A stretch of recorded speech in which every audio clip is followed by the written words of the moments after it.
The best places to live in Wisconsin have been ranked. We'll tell you where they are. Plus, the U.S. Treasury Department cracks down on money laundering in real estate. Keep it right here. Your real estate news starts now.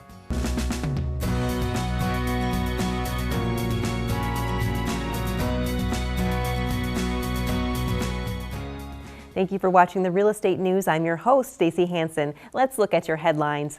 A new study looked at the best places to live in Wisconsin, and a lot of them are right here in the neighborhood. According to homesnacks.net, Waunakee is the #1 best place to live in the state. Cottage Grove, Verona, Oregon, McFarland, and Mount Horeb also made the top 10. The study looked at the 165 most populated cities in Wisconsin. It ranked them based on school quality, unemployment rates, income levels, crime statistics, weather, and cost of living. On the flip side, the worst Wisconsin cities to live in, according to the report, were Beloit, Rhinelander, and Merrill. The balance of power between U.S. home buyers and sellers is shifting, according to a recent survey of Redfin agents. 28% of those agents said there is an equal balance of power between buyers and sellers in their market. That's the highest percentage saying so since Redfin first asked the question at the end of 2013. Buyers' attitudes are changing dramatically. According to the World Property Journal, there are more bidding wars these days, but buyers are simply walking away once the price gets too high. As buyers continue to gain more power, less Redfin agents think now is a good time to sell. Just 58% thought so, which is the lowest level Redfin has recorded in 3 years on that question. Other findings from the survey were that most agents believe staging a home can improve its chances of selling, and that many sellers have an unrealistic expectation of their home's value. The U.S. Treasury Department has said that it will begin identifying and tracking secret buyers of high-end properties. The initiative will start in Manhattan and Miami-Dade County, two of the nation's main destinations for global wealth, according to the New York Times. The move targets all cash purchases made by shell companies. These can shield purchaser identities. This is part of a broader federal effort to increase the focus on money laundering in real estate. It marks the first time the federal government has required real estate companies to disclose names behind all cash transactions. The government is requiring title insurance companies to discover the identities of buyers and submit the information to the Treasury. In other news, the Playboy Mansion in Holmby Hills, California is up for sale for $200 million. CNBC reports that Playboy Enterprises is selling it as part of a living estate, meaning that the 89-year-old Hugh Hefner will need to be allowed to continue renting there until his death. He currently lives there with his 29-year-old wife, a former Playmate of the Month. The mansion is 22,000 square feet with 29 rooms. It also includes 5 acres of land and a 4-bedroom guest house. It is also one of a handful of residences in LA that has a zoo license. Stay tuned, we have more coming up right after this.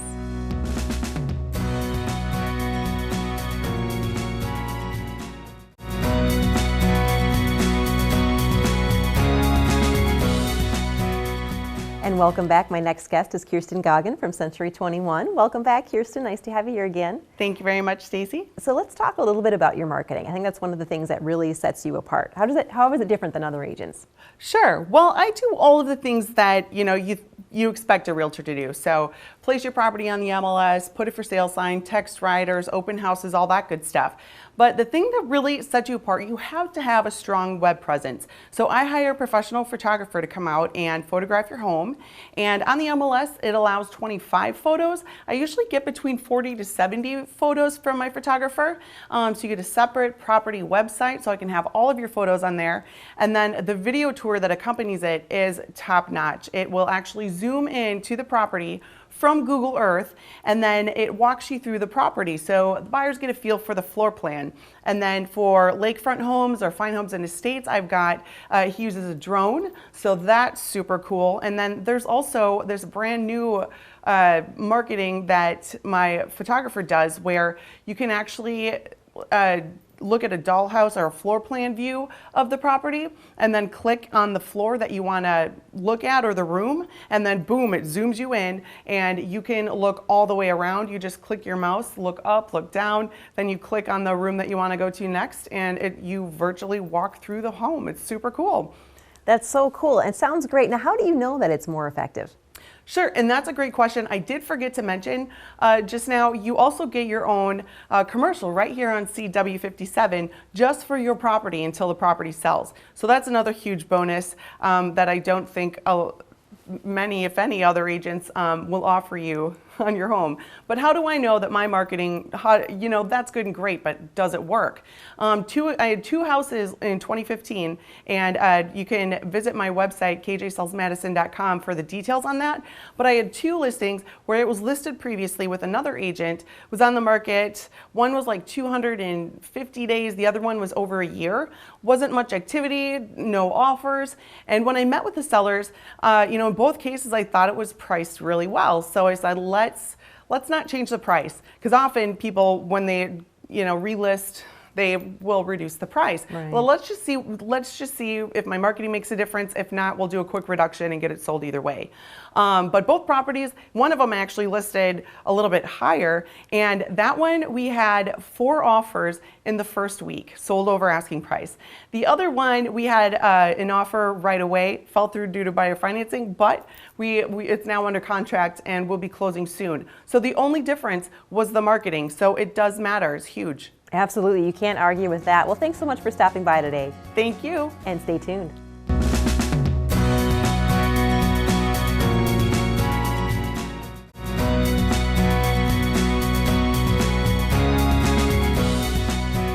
And welcome back. My next guest is Amber Schrader. She's the Executive Director of the Madison Area Builders Association. Welcome, Amber. Nice to have you here. Thanks for having me, Stacy. So I have to ask you, can you tell us a little bit about the Madison Area Builders Association? Sure. The Madison Area Builders Association is comprised of about 500 members. About 100 of those are actual builder members, and the other 400, give or take, are members of the trades or anything that supports the building industry. Whether it's a bank or a title company or a plumber, we have them there at the Madison Area Builders Association. Now, we know you have an annual home show. Can you tell us about your plans for this coming year? Yeah, we're really excited. This year we're at the Alliant Energy Center March 4th through the 6th. We have about 150 exhibitors that will be everything from a builder to a plumber to electrician and everything in between. So whether you're looking to remodel or build new, we have an expert there to talk to. It's a really great way to meet with an expert face to face instead of just looking online and trying to guess at the best one. So shortly after your Dream Home Showcase ends, you must start planning right away for the Parade of Homes for 2016, right? Yep, actually even before. We're in full swing for the 2016 Parade of Homes, which is June 11th through the 26th. We have 7 neighborhoods this year across Dane County, and right now there are 34 homes planned for the parade. So this is the biggest parade we've had in a few years here. Oh wow, that's exciting. That's great news. So can you tell us a little bit more about the Madison Area Builders Association? It's a resource for consumers as well. Yeah, I think a lot of consumers don't know about us outside of the two events that we have, but it's a great place to come when you're looking for a professional to work in your home or build you a new home. Our board of directors vets each and every member. So there is background checks and all of that good stuff done, so you know you're working with a trusted professional. On top of that, should you have an issue, our board of directors also works to manage against an ethics code that our members subscribe to. So we work very strongly to make sure you can use trustworthy contractors in your home. That's good to know, to have that kind of peace of mind. Now, I also wanted to ask you a little bit about this program that you have coming up, Serving Those Who Served. It's a great program. Can you tell us about that? Yeah, we're really excited to be working with Project Home, who's launching this new initiative called Serving Those Who Served. It's an initiative geared to keep veterans in their homes, whether it's an aging veteran who needs a wheelchair ramp or a more current veteran who needs modifications made to their home to ensure it's safe and healthy to live in, new insulation or new windows even. So the Madison Area Builders Association Board of Directors has given a $10,000 grant to this organization, and we're working with our members to match that grant. So we're hoping to double it, make it 20. And we're hoping the community will come together and really support this new initiative and keep veterans in their homes. That's a great initiative. So wonderful that you're doing that. Well, thanks so much for stopping by today. It was wonderful to have you. Thanks, Stacy. And stay tuned. We have more coming up.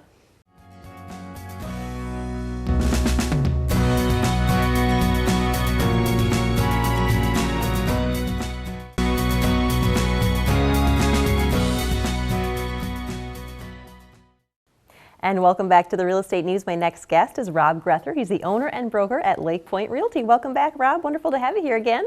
Great to be here, Stacy. So how are things going for you out there? Things are going well. Busy market right now. Even though it's winter, it's still a pretty busy market in general. A lot of buying, a lot of selling. Things are happening, so pretty exciting. That's good. So it's busy out there. Suggestions for sellers? You know, the suggestion I would have is get ready to move, because people are buying houses. Get your house ready, get it cleaned up, get it painted, fix whatever you need.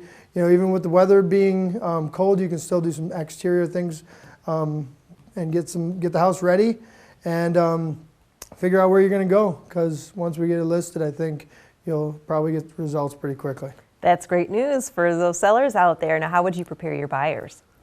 You know, with buyers, I would say let's get you pre-qualified for financing. Obviously, that's a major component. And then just get ready to start looking at houses, because once they hit the market, a lot of houses are going pretty quickly, and you'll want to be able to pull the trigger when the opportunity arises. Yeah, you want to move fast in this market. So, you know, a lot of people are looking online these days at real estate sites. What are your thoughts on that? You know, I think it's a great tool. I like to see my buyers being educated and knowing what's on the market. But I also know that, you know, those sites aren't always as up to date as they should be. A lot of times the status isn't updated, so you'll find houses that people are really excited to find online, but they actually have accepted offers or they've actually been sold.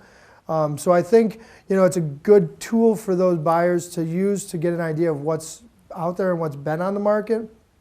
But it obviously can't replace getting out, seeing houses, working with an agent like myself, or you know, another real estate professional, and then just really kind of being, you know, out and about and taking a look at places more regularly. So we're right at the beginning of a year, new year. What's your thoughts about how it's going to be this upcoming year here?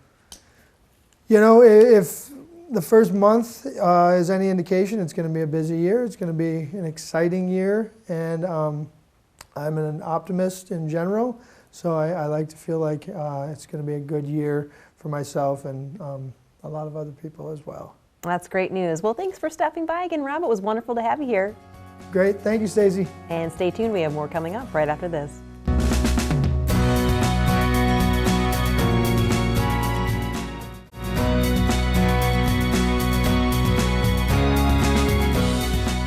And welcome back. My next guest is Bill Quigley. He's the branch manager at Network Funding. Welcome, Bill. So I hear the inventory of homes for sale has been pretty low lately, and some people are having a hard time finding the perfect home that they really want. Do you have some options for people to help them with that? I do have some options for people. Inventory has been low. Hopefully this spring we'll have more inventory coming into the marketplace, but if we don't, what I'm hearing from a lot of people is they find a home that's close, but it's not quite the perfect dream home that they want. What we have is a mortgage product, actually several mortgage products, whereby if you find a home that's close, maybe it's on a nice lot, it's got a great layout, but maybe it needs a new kitchen, or you want to add another bedroom, finish the basement, or remodel the master bath. We have several different mortgage products where you can purchase the home and incorporate into that financing monies to rehabilitate or remodel the home to make it perfect and give you exactly what you want for your dream home. So you don't have to keep looking. You can find the exact home that you want right now and remodel it to make it perfect. Oh, that's wonderful news.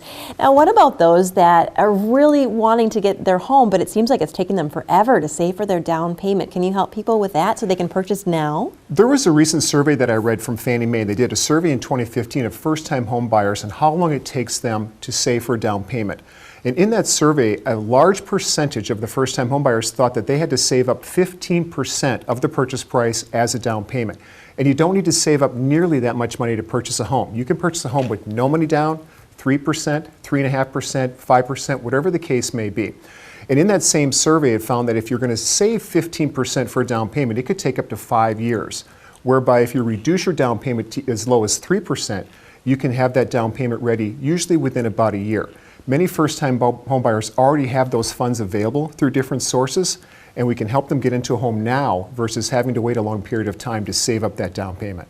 Well, that's great news. So if somebody's ready to make a move on this for spring, what are some of the things they should start doing now?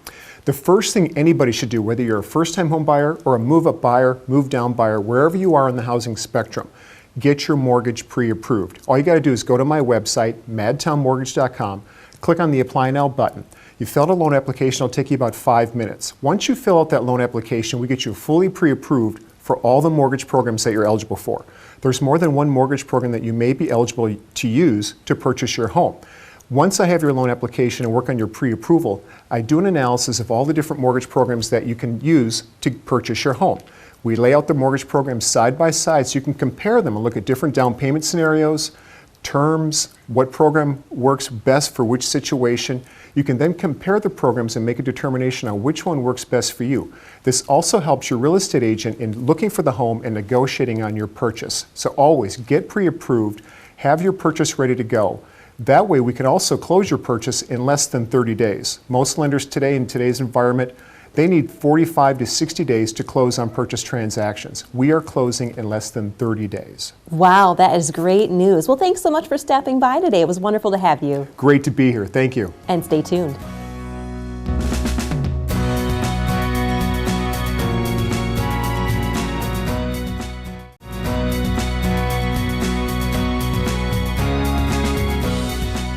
And welcome back. Up next is Becky Anderson. She's the owner and manager of Tresta on the Water. Welcome back, Becky. Always a pleasure to have you here. Thanks, Stacy. It's always fun to come here. So one of the things that I really love about your place is that great interior design you've got going on there. Could you tell our viewers about that?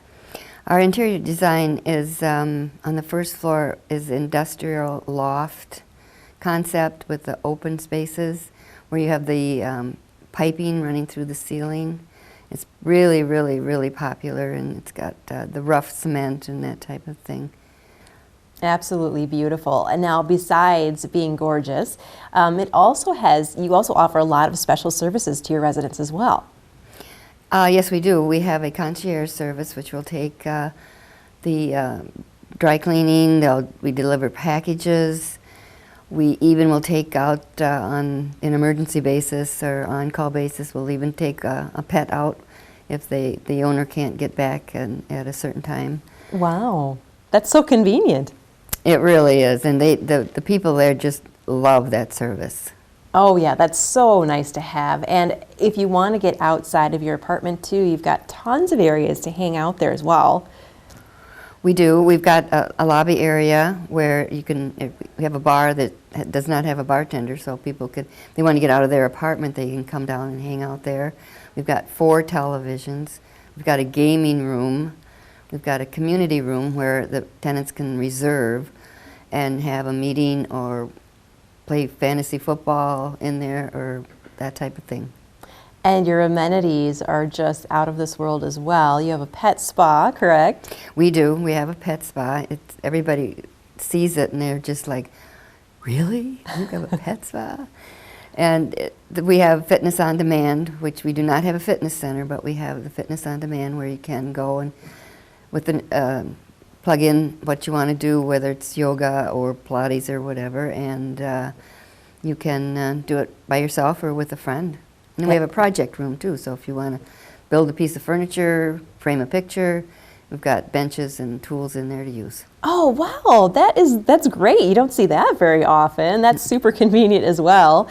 And you've also got the water right there. Any water-related activities going on? I know it's pretty cold right now. Do you have ice or what's going on with that? Well, we do. I'm not sure how thick it is, but we're on the lagoon part. It is frozen over. So I think you probably could ice skate on it.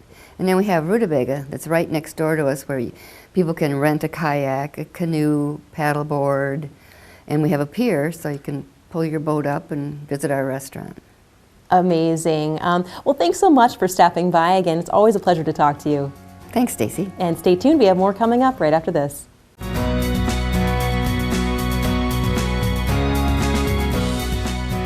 And welcome back. My next guest is Josh Slavic. He's a real estate agent with Keller Williams. Welcome back, Josh. Nice to have you here. Hey, thanks for having me here. So tell us what's going on in the real estate market right now. Yeah, so as you can imagine, with all the snow out there, January is typically one of our slowest months of the year for home sales. So last year at this time, there was 321 home sales. Compare that to June of last year of 1,091 sales. You know, it's about a third as much. So, you know, and keep in mind those were for offers that were written in probably November.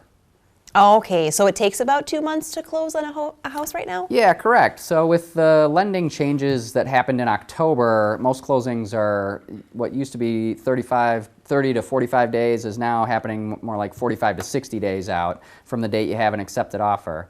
Another interesting thing about the past few months is the inventory levels of homes available has been steadily declining. So most experts consider 5 to 7 months of inventory a stable market. And November, for example, of 2015, we're at 2.81 months in Dane County. Wow, that's a lot lower. So that means it's more of a seller's market, correct?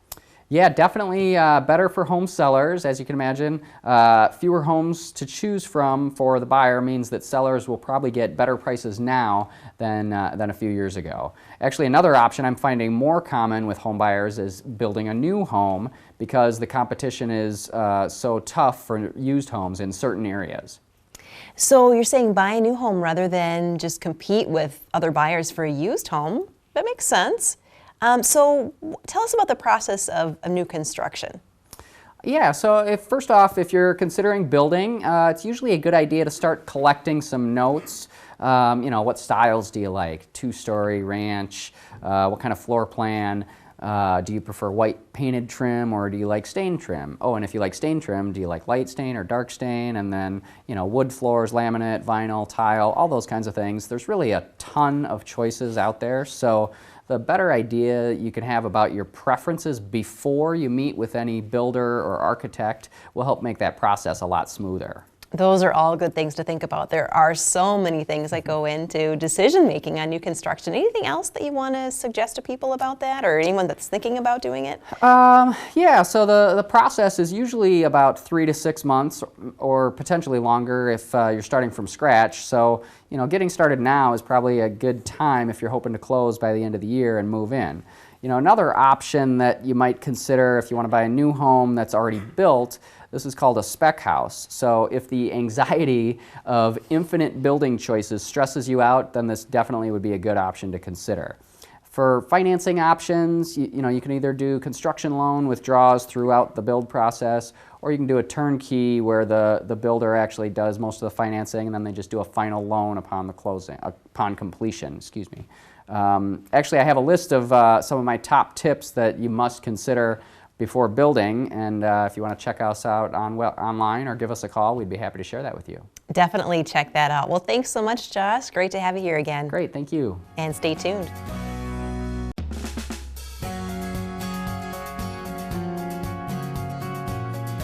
For all of us here, I want to thank our guests for their time today and also thank you for tuning in to your real estate news. I'm Stacy Hansen. We'll see you next time.